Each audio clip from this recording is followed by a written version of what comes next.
Praise the Lord. सभी विश्वासी भाई बहनों को प्रभु यीशु मसीह में मेरा प्यार भरा नमस्कार। बाइबल शिक्षा चैनल पर आप सभी का स्वागत है। आज मैं आपके लिए बाइबल की पुस्तक से अब्राहम और सारा की कहानी का संक्षिप्त विवरण लेकर आई हूँ। तो चलिए दोस्तों, हम वीडियो स्टार्ट करते हैं। बाइबल दर्शाती है दोस्तों, हारान नामक देश में अब्राहम नाम का धर्मी जन रहा करता था। उस समय वहाँ यहोवा ने दर्शन में अब्राहम से कुछ बातें की तथा कहा कि तू अपने देश को और अपने कुटुंबियों को छोड़कर उस देश में चला जा जो मैं तुझे दिखाऊंगा, और मैं तुझसे एक बड़ी जाति बनाऊंगा और तू आशीष का मूल स्रोत होगा। और यहोवा ने उससे कहा कि जो तुझे आशीष देगा उसे मैं भी आशीष दूंगा, और जो तुझे श्राप देगा उसे मैं भी श्राप दूंगा, और भूमंडल के सारे कुल तेरे कारण आशीष पाएंगे। जब अब्राहम ने यहोवा का यह वचन सुना तो वह अपनी पत्नी सारा को तथा अपने भतीजे लूत को लेकर और जो धन उन्होंने वहां इकट्ठा किया था वो सब लेकर वह कनान देश को निकल पड़ा और वहां पहुंच भी गया। जब अब्राहम वहां पहुंचा तब यहोवा ने उसे फिर से दर्शन में बात कही कि यह देश मैं तेरे वंश को दूंगा। तब अब्राहम ने वहीं बेतेल पहाड़ पर अपना तंबू लगाया तथा वहां यहोवा की एक वेदी बनाई तथा अपने परिवार सहित वहां प्रार्थना की। आगे हम देखते हैं दोस्तों कि कुछ समय पश्चात उस देश में काल पड़ा, इसलिए अब्राहम उस देश से निकलकर मिस्र देश को चला गया तथा वहां रहने लगा।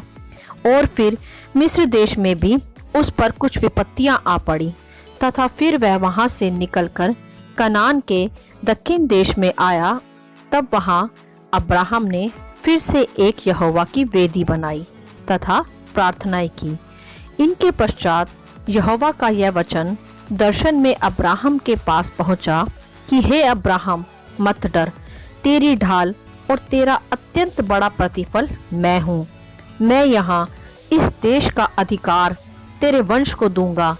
तब अब्राहम ने यहोवा से कहा कि प्रभु यहोवा, मैं तो निर्वंश हूँ, मेरी तो कोई संतान नहीं, मुझे तो तूने वंश नहीं दिया। तब यहोवा ने कहा, आंखें उठाकर ऊपर आकाश की ओर दृष्टि करके तारागण को गिन, क्या तू इनको गिन सकता है? तेरा वंश ऐसा ही होगा। उस समय अब्राहम की व सारा की आयु बच्चे को जन्म देने की नहीं थी। सारा ने उस समय अब्राहम से कहा कि यहोवा ने तो मेरी कोख बंद कर रखी है, तो तुम मेरी नौकरानी हाजिरा से विवाह कर लो तथा एक संतान उत्पन्न करो, ताकि हमारा घर उसके द्वारा बस जाए। तब अब्राहम ने उसकी बात मान ली तथा हाजिरा अब्राहम की पत्नी हो गई तथा वह अब्राहम के द्वारा गर्भवती हो गई। तब हाजिरा सारा को तुच्छ जानने लगी तथा उसके साथ बुरा बर्ताव करने लगी। तब उसके इस बर्ताव के कारण सारा बहुत दुखी हुई तथा उसने हाजिरा को वहां से चले जाने को कहा। तब हाजिरा वहां से भाग जाती है, परंतु मार्ग में यहोवा के दूत हाजिरा से कहते हैं कि तू वापस अपनी स्वामिनी के घर लौट जा, मैं तेरे वंश के द्वारा एक अलग जाति बनाऊंगा। तेरा दुख मैंने देखा है, तू अपने पुत्र का नाम इश्माइल रखना। तब हाजिरा लौट गई तथा उसने फिर एक पुत्र को जन्म दिया। तब उसका नाम इश्माइल रखा तथा उस समय अब्राहम 86 वर्ष का था। जब अब्राहम 99 वर्ष का हुआ दोस्तों, तो यहोवा ने उसको दर्शन दिया कि मैं सर्वशक्तिमान ईश्वर हूँ, मेरी उपस्थिति में चल तो तू सिद्ध होता जाएगा। तब अब्राहम मुंह के बल गिरा और परमेश्वर उससे बातें करता रहा कि मैं तेरे पुत्र इश्माइल से 12 गोत्र बनाऊंगा, परंतु मेरी वाचा उस पुत्र से पूरी होगी जिसको सारा जन्म देगी, तो उसका नाम इसहाक रखना। तब अब्राहम ने सोचा कि मैं 100 वर्ष का और सारा 99 की, क्या अब भी हमारी संतान उत्पन्न हो सकती है? तब कुछ समय के पश्चात अब्राहम ममरे के बांज वृक्ष के बीच तंबू के द्वार पर बैठा था। तभी वहां 3 पुरुष उसके सामने आ खड़े हुए। जब उसने उन्हें देखा तो वह समझ गया कि यहोवा की ओर से ही आए हैं। तब वह वहां मुंह के बल झुक गया तथा उसने उनसे विनती की कि मैं आपके लिए कुछ जलपान लाता हूँ। तब वह वहां उनकी सेवा टहल करने लगा। तब उन मनुष्यों ने पूछा, तेरी पत्नी सारा कहाँ है? अब्राहम ने कहा, वह तो तंबू के भीतर है।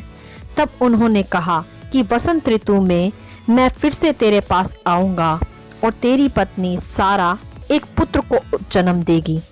तब सारा वहां तंबू के द्वार पर खड़ी सब सुन रही थी तथा वह यह सुनकर हंस पड़ी और कहने लगी, मैं तो इतनी बूढ़ी हो गई हूँ, तो क्या अब भी मेरे पुत्र उत्पन्न होगा? तब उन्होंने अब्राहम से कहा कि सारा यह कहकर क्यों हंसी करती है? क्या यहोवा के लिए कोई भी काम असंभव है? यहोवा की वाचा सच्ची है, उसके लिए कुछ भी कठिन नहीं। दोस्तों, यहोवा ने जैसा कहा था वैसा ही सारा की सुधि लेकर उसके साथ वचन को पूरा भी किया। सारा अब्राहम से गर्भवती हुई तथा ठीक वसंत ऋतु में उसके एक पुत्र उत्पन्न हुआ और उन्होंने उसका नाम फिर इसहाक रखा। जब अब्राहम के पुत्र उत्पन्न हुआ तब वह 100 वर्ष का था तथा सारा ने कहा कि परमेश्वर ने इस बुढ़ापे में हमें पुत्र देकर प्रफुल्लित किया है तथा अपनी वाचा को पूरा भी किया है। अब हम उसके कारण आनंदित हैं। तब उन्होंने मिलकर प्रार्थना करी तथा यहोवा का धन्यवाद किया। हालेलुया। ऐसा है हमारा परमेश्वर जो वायदों को पूरा करता है दोस्तों, और चाहे वह परिस्थिति असंभव ही क्यों ना हो, परमेश्वर जो वायदा करता है उस पर हमें संदेह नहीं करना चाहिए। उसके लिए कोई भी काम कठिन नहीं है दोस्तों। वह तो मरुभूमि में मेंह बरसाने वाला परमेश्वर है तथा अपने वायदों को पूरा करने वाला परमेश्वर है। हालेलुया। यह थी अब्राहम और सारा की कहानी। आगे मैं और भी कहानियां व वचन बाइबल की पुस्तक से आपके लिए लेकर आऊंगी, तो आप इस चैनल से जुड़े रहें। हालेलुया। आशा करती हूँ यह कहानी का संक्षिप्त विवरण आप सभी को समझ में आया होगा। आप इसे दूसरों के साथ भी बांट सकते हैं, क्योंकि हमारे प्रभु यीशु मसीह की यही इच्छा है। आमीन and God bless you all.